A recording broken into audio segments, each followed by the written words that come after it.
اعوذ باللہ من الشیطان الرجیم بسم اللہ الرحمن الرحیم ان الحسین مصباح الہدی و سفینۃ النجاح، بے شک حسین چراغ ہدایت اور کشتی نجات ہے۔ آج کا ہمارا موضوع ہے دوست ہو تو حبیب ابن مظاہر کی طرح۔ انسانی زندگی میں دوست کی کیا اہمیت ہے، کیا قدر قیمت ہے، وہی انسان جان سکتا ہے جس کی زندگی دوستوں کی ہم نشینی سے محروم ہو۔ دنیا میں بہت سارے لوگ آپ کو ایسے ملیں گے جن کے ساتھ آپ کی دوستی کا ملاک اور معیار مختلف اور متنوع قسم کی چیزوں کی بنیاد پر ہوتی ہے۔ ایک دوست انسان کے لیے اتنا اہم ہے جس طرح سے پانی کے بغیر، ہوا کے بغیر، روشنی کے بغیر زندگی گزارنا مشکل ہے، اسی طرح سے ایک مخلص دوست کے بغیر زندگی گزارنا بہت ہی مشکل کام ہے۔ دوستی کی اسی اہمیت کے پیش نظر حضرت امیر المؤمنین علیہ الصلوۃ والسلام ارشاد فرماتے ہیں فقد الاحبۃ غربۃ۔ یہاں پر مولا علیہ السلام کا جو فرمان ہے، اس فرمان میں دو قسم کے نتائج ہم اخذ کر سکتے ہیں۔ ایک تو یہ ہے کہ انسان خود زندہ رہتا ہے لیکن اس کے دوست اور احباب دنیا سے چلے جاتے ہیں،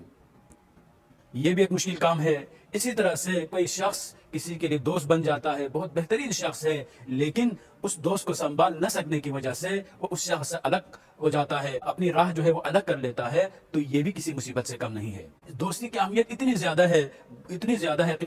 قرآن کریم میں بھی متعدد آیات میں اس کے بارے میں واضح طور پر پیغام ملتا ہے کہ جیسا کہ قرآن میں آیت موجود ہے یا لیتنی لم اتخذ فلانا خلیلا، کہ قیامت کے دن جب اس انسان کو مشکلات پیش آتی ہے، جب اس کو یہ پتہ چلتا ہے کہ اس کی جو عاقبت ہے وہ بخیر ہوتی نظر نہیں آتی ہے، تو اس وقت یہ انسان حسرت کے ساتھ قیامت میں یہ کہتا ہوا نظر آتا ہے یا لیتنی لم اتخذ فلانا خلیلا، اے کاش فلان شخص کو میں اپنی زندگی میں اپنے لیے دوست نہ بنایا ہوتا۔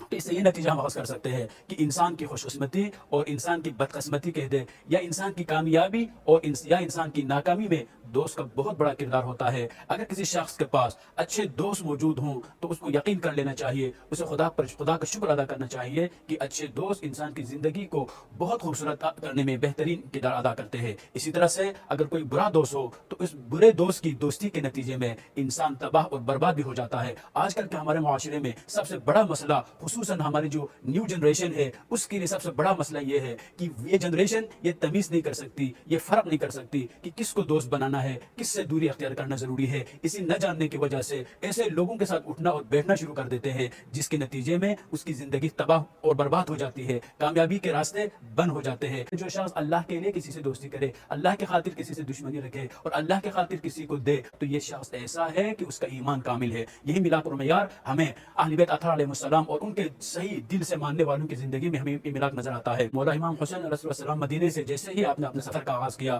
تو راستے میں بہت سارے لوگ آپ سے ملتے رہے اور آپ کے ساتھ راستے میں ہم سفر بھی ہوتے رہے، لیکن آپ نے جیسے جیسے اپنی تحریک کے مقاصد کو لوگوں کے سامنے واضح کر کے بتانا شروع کیا، اس وقت سے لوگ آپ سے جدا ہوتے گئے۔ اگر تاریخ کربلا کا اگر ہم مطالعہ کرتے ہیں تو ہمیں سوائے حبیب کے کسی کوئی ایسا شخص نظر نہیں آتا جس کے لیے مولا حسین علیہ السلام نے خط لکھا ہو اور کربلا میں اپنی مدد کے لیے طلب کیا ہو، کوئی ایسا شخص ہمیں نظر نہیں آتا۔ حبیب کا کیا مقام ہے مولا حسین علیہ السلام کی نگاہ میں، اس کو اگر آپ نے سمجھنا ہے، اس کو اگر آپ نے دیکھنا ہے تو اس خط کا آپ مطالعہ کریں جس کو مولا حسین علیہ السلام نے حبیب بن مظاہر کے لکھا تھا کہ من الحسین ابن علی الى الرجل الفقیہ حبیب بن مظاہر۔ یہاں پر فرما رہے ہیں یہ حسین ابن علی کی طرف سے ایک شخص کے لیے، کون سا شخص؟ اس کی یہ کوالٹی، وہ فقیہ ہے۔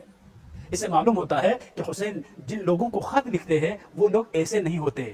جو علم سے عالی ہو، جس کے پاس علم نہ ہو، فقاہت عظیم صفت جس کے پاس موجود نہ ہو، ایسے افراد کو حسین ابن علی خط نہیں لکھتے۔ حسین جن کو فقیہ کہہ رہے ہیں، حسین جس شخص کو فقیہ کے لفظ سے پکار رہے ہیں، اس کی عظمت کو کون جان سکتا ہے؟ وہی حسین جان سکتے ہیں، یا اولاد حسین میں سے جو ائمہ معصومین علیہ السلام ہے وہی جان سکتے ہیں۔ کیا فرما رہے ہیں حسین؟ الی الرجل الفقیہ، فقیہ، یہ فقیہ کا جو لفظ ہے وہ ائمہ اطہار علیہ السلام ہر کسی کے لیے استعمال نہیں کرتے، بہت کم ایسے لوگ ملتے ہیں جن کے لیے ائمہ اطہار علیہ السلام نے فقیہ کا لفظ استعمال کیا ہو۔ انہی افراد میں سے ایک عظیم فرد حبیب ابن مظاہر آسانی ہے۔ اما بعد یا حبیب فانت تعلم قرابتنا من رسول اللہ صلی اللہ علیہ وآلہ۔ حبیب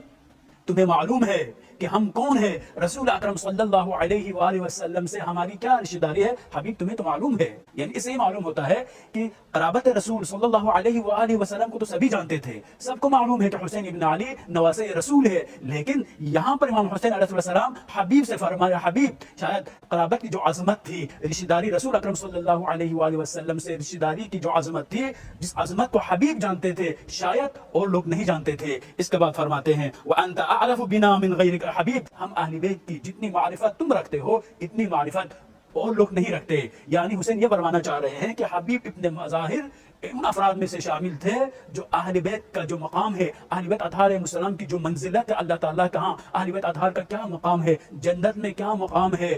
نبی اکرم صلی اللہ علیہ وآلہ وسلم کی نگاہ میں اہل بیت اطہار علیہ السلام کی کیا منزلت ہے، اس منزلت کو جتنا حبیب جانتے ہیں یہاں پر شاید کوئی اور جانتا ہو۔ اس لیے حسین فرما رہے ہیں وَأَنْتَ أَعْرَفُ بِنَا مِنْ غَيْرِكَ، اعرف کا لفظ استعمال ہے حبیب، یعنی یوں کہہ سکتے ہیں کہ معرفت کے اہل بیت اطہار علیہ السلام کی معرفت کے جس منزل پر حبیب فائز تھے شاید کوئی اور ہو۔ حبیب کو معلوم تھا کہ حسین ابن علی کون ہے، حسین ابن علی کا مقام کیا ہے، حسین ابن علی کی منزلت کیا ہے۔ وَأَنْتَ ذُو شِيمَةٍ وَغَيْرَةٍ، اے حبیب، یہ بہت خوبصورت لفظ ہے کہ حسین فرماتا ہے، حبیب کی یہ کوالٹی بیان فرما رہے ہیں کہ حبیب تم اخلاق حسنہ کے اس عظیم مرتبے پر فائز ہو، کیونکہ حبیب علی کے بھی اصحاب میں شامل تھے، حبیب نبی کے اصحاب میں بھی شامل تھے، لہٰذا مولا حسین علیہ السلام فرما رہے ہیں وَأَنْتَ ذُو شِيمَةٍ، اور آگے فرماتے ہیں وَغَيْرَةٍ، اور ساتھ فرما رہے امام حسین علیہ السلام حبیب سے مخاطب ہو کے فرمانا، حبیب تم غیرت کے مالک ہو، حمیت کے مالک ہو، شجاعت کے مالک ہو۔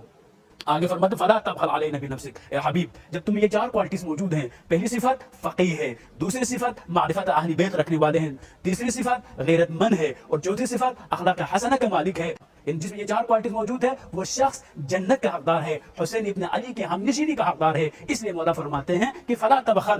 تبخل علینا بنفسک، اپنی جان کو ہمارے اوپر قربان کرنے سے دریغ نہ کرے، بخل سے کام نہ لے۔ یحاذیک جد رسول اللہ صلی اللہ علیہ وآلہ وسلم یوم القیامت، کہ اگر جان قربان کرو گے تو نتیجے میں جو صلہ ملے گا، جو انعام ملے گا، وہ انعام کس کی طرف سے دے گا؟ یعنی یہاں پر حسین ابن علی پر اگر کوئی جان قربان کرتا ہے تو مولا حسین فرما رہے ہیں اس جان کو قربان کرنے والے شخص کو جو صلہ ملے گا وہ صلہ نبی اکرم صلی اللہ علیہ وآلہ وسلم دیں گے، اس کا انعام نبی اکرم صلی اللہ علیہ وآلہ وسلم دیں گے۔ عزیزان محترم، یہاں چار چیزوں کو سمجھنے کی ضرورت ہے۔ اگر آپ میں یہ چار چیزیں موجود ہیں، اگر آپ فقیہ ہیں، دین کو سمجھنے والے ہیں، اگر آپ معرفت اہل بیت رکھنے والے ہیں، اگر آپ اخلاق حسنہ کا اگر آپ مالک ہیں، اور اگر آپ میں حمیت اور غیرت کا اگر آپ مالک ہیں، تو یہ چار کوالٹیز جس میں موجود ہوں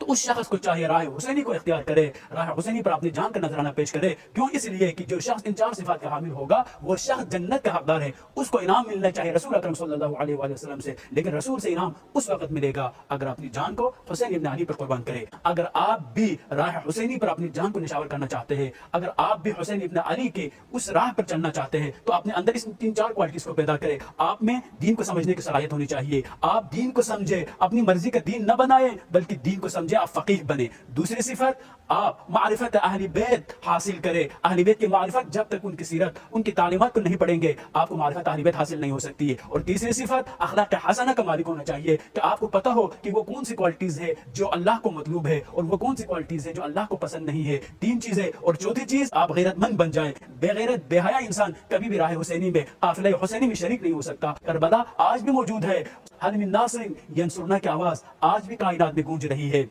بس مسئلہ کیا ہے؟ مسئلہ یہ ہے کہ آپ ان صفات کو اپنے اندر پیدا کریں، آپ ان لوگوں کو چھوڑیں جو بری صفات کے مالک ہے۔ اگر آپ نے حسین ابن